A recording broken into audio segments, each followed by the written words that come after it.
Fala aí, seus héteros! Brincadeira, gente, não desejo isso pra ninguém. Hoje vamos falar sobre orgulho. Você sabe por que a gente tem que ter orgulho? Então vamos aí falar sobre isso. O mês de junho é o mês internacional do orgulho LGBT. Então nada mais justo do que a gente falar sobre orgulho. Bem, mas aí você tá aí em casa, né? Nunca ouviu falar sobre isso e deve estar se perguntando, tá, por que eu tenho que ter orgulho?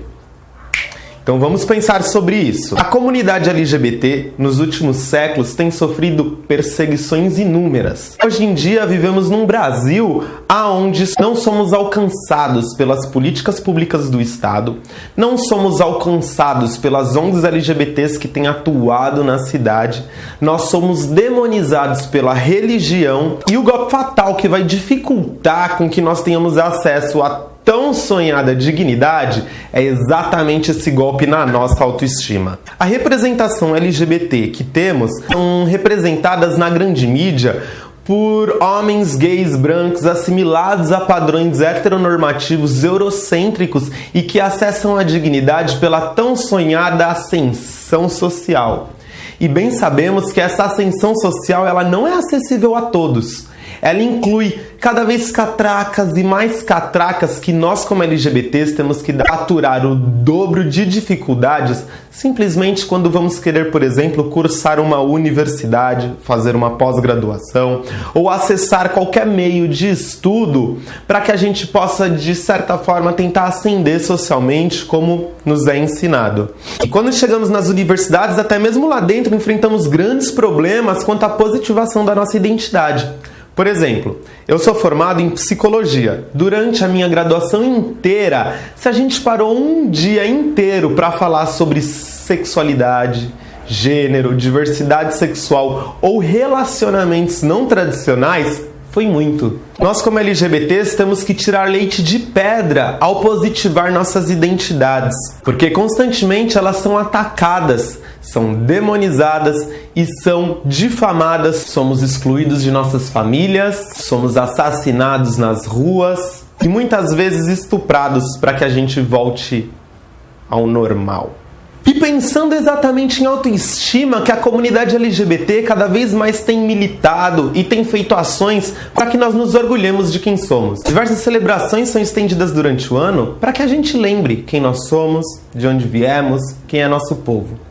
Um dos impactos da destruição da autoestima na gente é quando a gente não sabe quem a gente não sabe quem são nossos amigos, a gente não sabe a história do nosso povo, a gente não sabe a história da nossa luta e a gente não sabe o que temos feito para mudar o mundo em que vivemos. E isso não é de hoje, não! Isso vem de muito tempo. Assim como as opressões contra os LGBTs, elas vêm de muito tempo, as manifestações em prol do orgulho também elas são de longa data. Para quem não sabe, a parada do orgulho LGBT, ela nasce de uma revolta da população LGBT que aconteceu em Nova York em 28 de junho de 1969 e durou por 3 dias. Havia um bar em Nova York chamado Stonewall Inn. Na época, a máfia controlava os alvarás de bebidas vendidos na cidade. Então, bares que o público LGBT frequentava dificilmente conseguiam esses alvarás. Esse bar de Stonewall Inn era um bar sem muito luxo, esses bem underground, sabe que a gente vai, bebe uma breja assim, ó, fica na calçada, troca uma ideia com os amigos, fuma nosso beck, vive nossa vida? Estilo esses, não era nenhum bar Frei Caneco ou Rua Augusta. Como todas as noites, a polícia parava no bar de Stonewall porque julgava a população LGBT um pouco mais pacífica, engraçada, e eles abusavam na chacota e de todo o seu poder policial contra a população LGBT e contra também os moradores do bairro, os frequentadores do bairro. Como todas as noites, a polícia chegou no bar, começou a fazer apreensão com todo mundo, algemar as pessoas, colocava gays de um lado, lésbicas de outro e anormais em outro canto. Os anormais eles eram identificados por não usarem 3 peças de roupa de acordo com o gênero que consta nos seus documentos.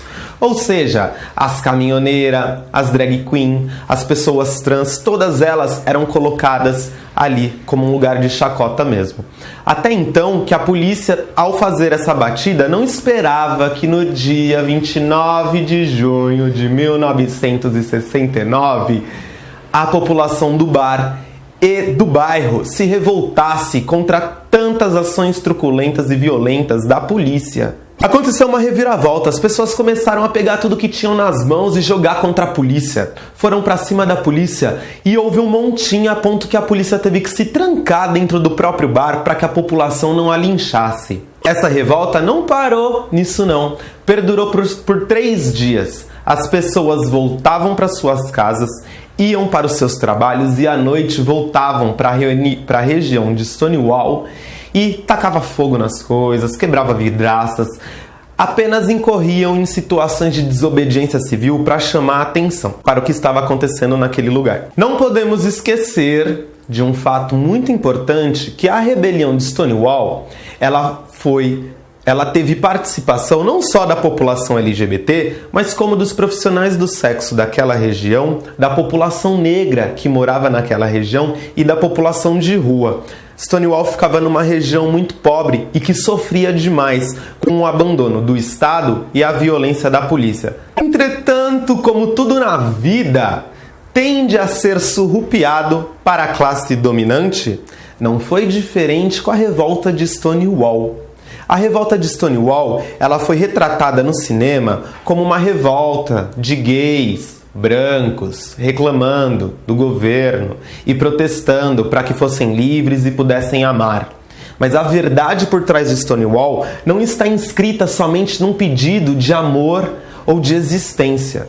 As demandas daquele lugar eram muito maiores. Até que no dia 28 de junho de 1970, as pessoas foram de novo até o bar de Stonewall em celebração ao que tinha acontecido.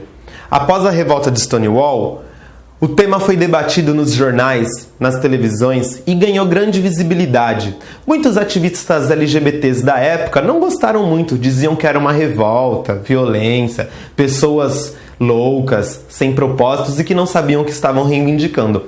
Mas a verdade é que Stonewall foi um marco na conquista de direitos civis para LGBTs e no marco na luta por nossa identidade. Jamais esqueçam de Stonewall. Porém, ao analisar a história da luta LGBT, a gente consegue perceber que a nossa história foi assimilada pela categoria homossexual, como se os homens gays representassem tudo o que a comunidade LGBT passa, ou como de longe pudesse ser a pior das violências que corre contra LGBTs. Isso não é verdade, minha gente. Cada vez mais a militância tem criticado esse dia do orgulho LGBT e visto que ele é um dia mais de homens brancos, cisgêneros, gays e bonitos, classe média. E nós não somos isso. Nós somos muito mais diversos do que isso. Nós estamos em todos os lugares e as nossas identidades não estão assimiladas a um padrão aceito pela sociedade.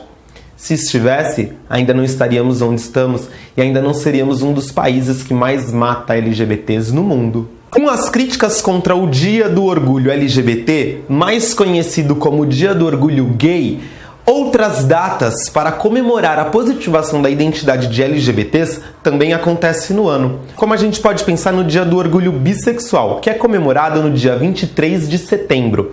Foi uma data escolhida pela militância de bissexuais para que nesse dia pudessem se fazer piqueniques, debates, conversas, filmes, fazer encontro com as famílias para que pudesse se falar sobre bissexualidade. Aliás, uma das maiores reclamações da população bissexual é que elas não conseguem nem encontrar apoio entre os homossexuais e nem apoio entre os heterossexuais e se encontram num impasse onde eles não conseguem ainda nem falar sobre quem são, porque as pessoas ainda acham que isso não existe. O mês de agosto é conhecido como o mês do orgulho lésbico. foi uma data proposta pela artista Miriam Martinho. O objetivo da criação desse mês do orgulho lésbico era que nesse mês pudesse se debater e se positivar a identidade das mulheres no Brasil, que ainda encontram uma exclusão muito grande tanto na esfera política quanto na esfera financeira. Miriam Martinho queria mudar o que a população pensa sobre as lésbicas e principalmente sobre as mulheres. Sem esquecer da população trans, o dia 29 de janeiro é o dia do orgulho transexual. Nessa data, a população trans visa debater, conversar, fazer eventos, propor debates, adentrar a equipamentos públicos e dialogar com políticos sobre a realidade da população trans no Brasil. Assim podemos ver que a luta pelo orgulho LGBT, por mais que ela tenha nascido em um dia, ela não se tornou suficiente, ela é debatida em mais outros tantos dias no calendário no nosso país. E cada dia desses, se você concorda ou se você não concorda, não é a questão. O importante é que são dias eleitos pela população de gays, lésbicas, bissexuais, travestis e transexuais para falar sobre o orgulho e a importância da positivação das nossas identidades. Jamais sinta vergonha de quem você é. Jamais sinta medo em dizer quem você é. Jamais adentre aos lugares de cabeça baixa, porque você não está errado. Errado está a nossa cultura em criar mais exclusão e mais vergonha para a nossa população. Se orgulhe de quem você é, tente comparecer a algum evento proposto da organização LGBT da região em que você mora. Tente ficar próximo da comunidade, porque juntos nós podemos ser mais fortes e nós podemos lutar contra tanta opressão, vergonha, medo, discriminação e morte. Que nós possamos mudar a realidade dos LGBTs no nosso país e que isso comece através da gente, porque isso não vai vir de nenhum heterossexual, nem pessoa cisgênero desse país.